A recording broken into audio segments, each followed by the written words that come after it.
welcome to No Pressure English with Kevin. This is episode 31, and today we're focusing on pronunciation, specifically the two different TH sounds in English. First, just to note, pronunciation can be challenging because English is spoken differently around the world. Australian, Irish, British, and American speakers all have different accents, and that can be an incredible source of frustration for learners. There's no doubt about it. But it does mean there's a lot of variation and not everything is completely standard.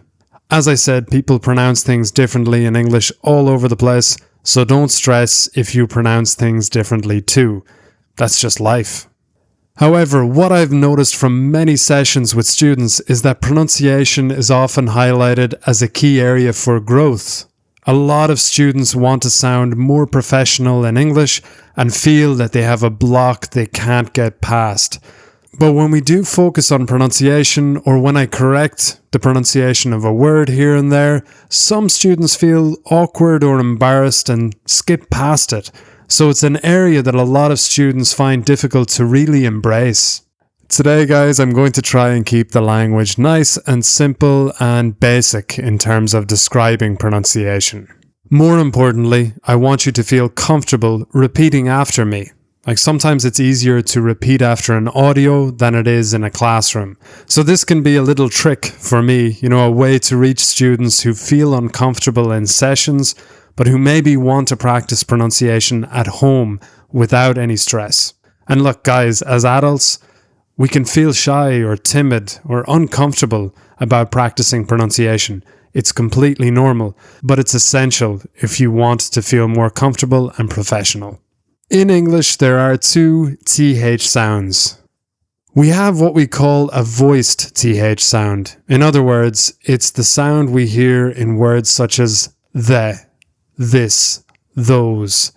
And we have an unvoiced TH sound in words like think, thought, growth. We're going to look at how to produce each sound correctly. Words like the, those, these, their, this. We place the tip of the tongue between our teeth, just touching the upper teeth. Then we activate our vocal cords.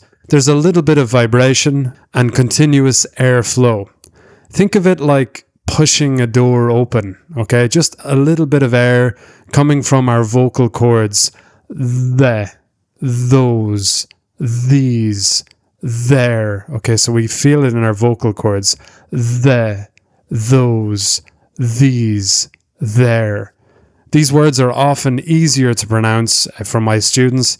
It's actually the second sound that usually causes more difficulty. Let's turn our attention to that second sound. Okay, so words such as think, thought, death, growth, breath, depth, truth. Same tongue position, okay, so between the teeth, gently touching the upper teeth. But this time, we don't activate the vocal cords. We just push air out gently. Think, thought, death, growth, breath, depth. So in natural English, we hear it kind of like, I think it's going to rain today, but then again, I thought it would rain yesterday and it didn't. Maybe I just always have that thought. I live in Ireland, so we're always on the brink of rain. Okay.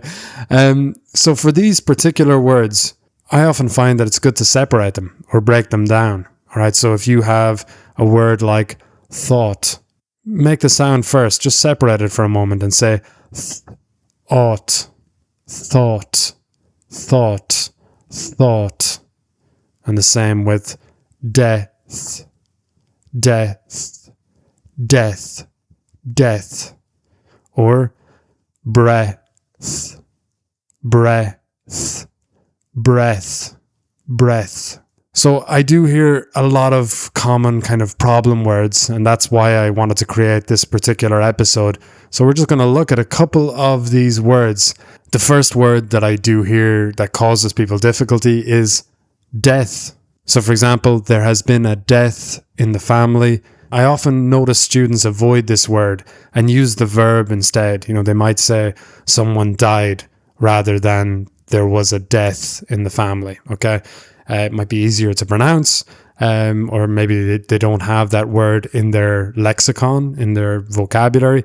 One note here, guys, don't confuse death with debt.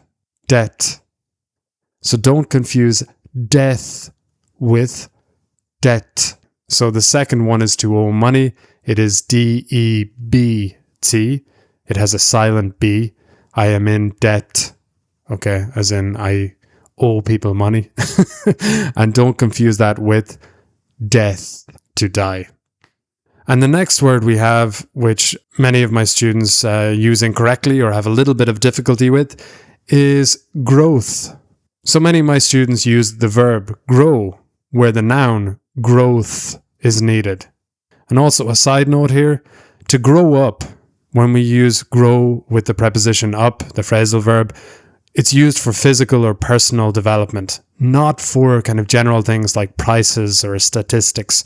So for example, he has really grown up this year, so it might be a child who has grown, has physically grown, or maybe mentally speaking, it might be a person who has done a lot of work on themselves. But we can't use it for like prices, prices are growing up. No, this is incorrect. We can say prices are growing, or there has been a lot of growth. And the next one we have is truth. And similar here as well, guys. A lot of people, they say true instead of truth. For example, in a sentence, the truth is, I love pasta. Okay, often I pretend I don't, just to frustrate Italians who I teach a lot. But yeah, the truth is, I love pasta. So again, tongue between your teeth, touching the upper teeth, push the air out, truth, growth. The next pair we have contains both TH sounds and causes a lot of confusion also. So the verb to breathe. Okay, so that's like a voiced TH sound, or a TH sound where the vocal cords are activated. So I breathe the air. All I need is the air that I breathe. The noun is breath. So an unvoiced TH sound. I need to do some breath work to relax, or I need to do some breath work to speak more clearly. Also, watch out, some learners pronounce TH as S, sink, instead of think. So this happens when the tongue is too far back. Move the tongue between the teeth and try again. Okay, I hope this has been useful. The key takeaway: notice the sound when you're listening to native speakers. Slow down, deconstruct the word, separate the sounds, and then, slowly connect them again.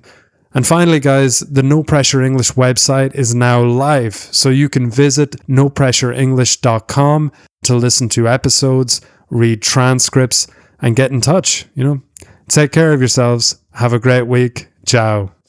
Ciao.